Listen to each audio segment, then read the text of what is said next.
showbiz fanatics Catherine Bernardo abay nakatanggap ng mga komento mula sa ilang batikang aktres dahil po sa mga issue nila ni Daniel. Ang lahat ng yan, but before that, if you haven't subscribed yet to my YouTube channel, please don't forget to like, share, and subscribe at hit mo na rin ang notification bell for more showbiz updates. And please don't forget to hit the all para ikaw ang unang-una makakapanood sa lahat ng ating mga updates. Bago nga tayo magpatuloy, nais ko po muna magpasalamat sa lahat po ng mga viewers, subscribers po natin dahil we got 50,099 subscribers. Thank you so much.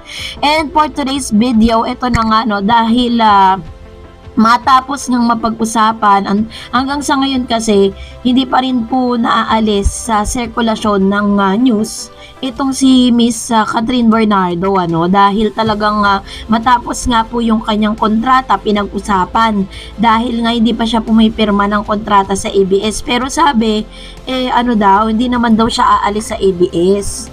So hintayin na lang natin yung magiging desisyon dahil po si Daniel ay nakapirma na ng kanyang kontrata sa ABS-CBN. Tapos ang tanong ng marami kung sakali daw ba na matutuloy yung project nila together ni Daniel this year. And that is really big questionable And ito pa dahil si Catherine po ngayon ay napag-uusapan ng ilan sa mga batikang aktres kasi nga po sa isang interview na naganap po dito kay Mr. Luis Manzano, si Jelly de Belen, Candy Pangilinan, hangang-hanga kay Catherine Bernardo. At narito ang ilan sa mga sinabi po nila at napag-usapan. Ang magkapatid na sina Janice at Jelly de Belen kasama si Candy Pangilinan ang special guest ni Luis Manzano sa vlog niyang Luis Listens na uploaded sa YouTube channel. Isa sa mga napag-usapan ay tungkol sa mga kabataang artista ngayon.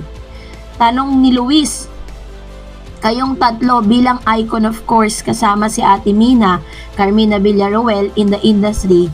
Now we all know everything about the industry. Sa mga new batch, sa mga bagets, sino ang inaabangan nyo at feeling nyo pwedeng already superstar? Kanino kayo humahanga sa mga bagong artista? Ito po yung kanyang mga katanungan, ilang mga tanong na kanyang ipinupukol dito po sa dito sa kanyang mga guest Mabilis na sagot ni Candy is si Catherine Bernardo, mahusay siyang artista. At ito naman po ay sinang-ayunan din ni Miss Jelly de Belen. Saka she's a good girl, sabi ni Jelly. Nagkatawanan sina Janice at Candy at sabay sabi kay Jelly, a very good girl. Diin pa niya, but she's really a good girl. Siya naman ni Janice kay Kat, she seems tough. Dagdag ni Jelly, she's brave. Si Catherine, one of the nicest I met in the industry for his stature considering si Kat, I love her. With all the qualities sa binanggit ng tatlong magkakaibigan, ay kay Catherine bilang pangalan naman ang binanggit ni Janice kung sino ang hinahanga niyang bagong artista na pwedeng maging lumaki o malaki na ang pangalan. So, isa sa mga binanggit niya dito is si Miss Kayla Estrada.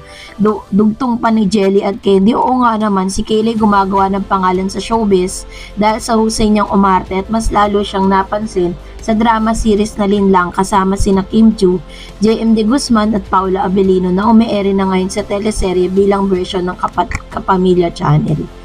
Sabi nga ni Luis, grabe nga si Kayla ngayon she was talk of the town, ang galing din niya. I know, casual na sagot ng proud mom ng dalaga. Sabi pa, you know, I'm waiting to see what she can still become. How was it kung pwedeng mong i-share? Of course, I don't want to speak on her behalf naman. Pero nung sobrang napansin yung acting niya, nakwentok ba niya sa'yo? Ikaw ba yung nag-bring up, na inaantay mo siya mag-bring up? Tanong ni Luis sa nanay ni Kayla. So napag-usapan din nga po yung isa sa mga noong pong sila po ay nag-uusap patungkol kay Miss Catherine Bernardo ay maraang pinagdiinan nga ng mga batikang actress na ito that Catherine is a very good girl dahil di umano sa mga maaaring mga nabalitaan nila patungkol nga dun sa naging hiwalayan at kung paano nga silently naghiwalay si Catherine at si Daniel Padilla. Kasi sa mga panahon po nila, ng mga panahon na sila po ay nagkaroon ng problema sa kanilang partner katulad si Jelly kay Mr. Estrada, diba? Ang dami niya po mga sinabi sa showbiz.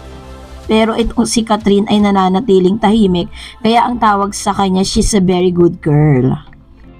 Diyan, narito naman ang ilan sa mga komentong napili po natin mula naman sa mga legit viewers and subscribers po natin sa ating pong last update. Magbasa po tayo. Unahin na din ang komento mula sa isang user. Pwede naman hindi umalis sa ABS-CBN si Catherine. Pwedeng makipag-collab siya kung hahawak sa kanya si Maha at Rambo Nunez. Uso naman na kahit walang sign of contract, Catherine Bernardo naman na siya. Kilala at sikat na sikat. Mas maganda kung freelance na lang siya para makapagtrabaho niya yung mga gusto niyang makatrabaho, diva.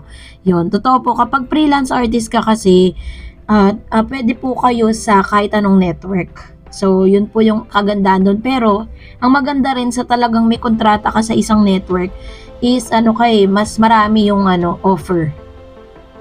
And of course, sabi ng isang user po natin or viewer, sabi ni Ma'am Cynthia Aponso, please send this to ABS-CBN. Catherine, you deserve to be in ABS-CBN. You have not done anything wrong. You have been very good example and role model to the people, especially to the youth. You should be the one to be protected by ABS-CBN. Like in any organization, employees who done wrong, that's gone against rules, regulation, and laws destroying the organization name should be sanctioned according to the corporate vision, mission, and goals and operational policies. The sexual misdemeanor going around the company that has affected the corporate ethical and moral culture. So, yan po yung niya.